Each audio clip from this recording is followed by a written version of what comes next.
سلام علیکم هموطنان عزیز. ولی از این بدتر میشد حالتون. خار و ذلیل میشتم.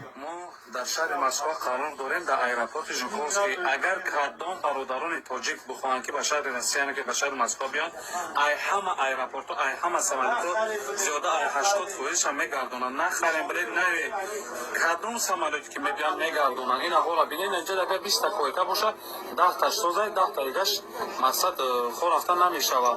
بعضی برادران اینجا قرار دارن که زیاده ای 4-5 روز شدگی ای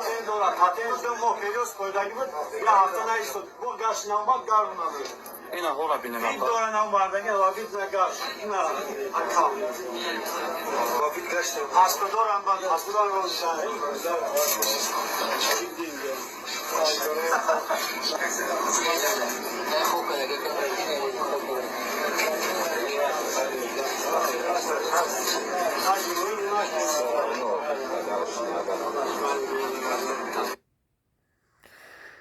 پرزیدنت به ناموس و به شرف که شد مردمش به همین روزا میزنن. مایلسانش ناشرمیده به پیش گفته گشتن این ملت ما است.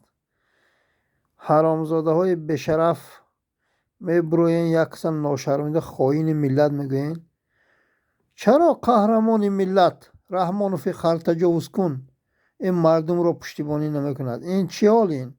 رحمان و مرد می بود بخشش در بین پاش همون چیزی مردی می بود هرگز این مردم خار و ذلیل نمیشد.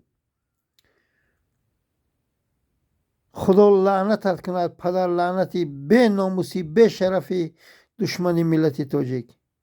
الله هم در همین دنیا و هم در آخرت لعنتت کند پدر لعنتی به شرف.